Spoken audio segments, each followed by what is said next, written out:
ikaw ang nauna. Tinig mo'y sigaw ng masa,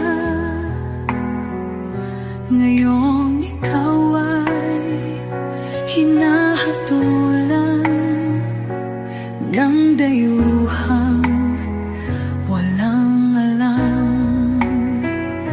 Sino pa ang nagmalasakit? Siya ngayon'y pinapahirap.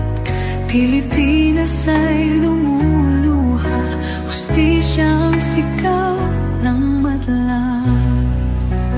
Tatay, di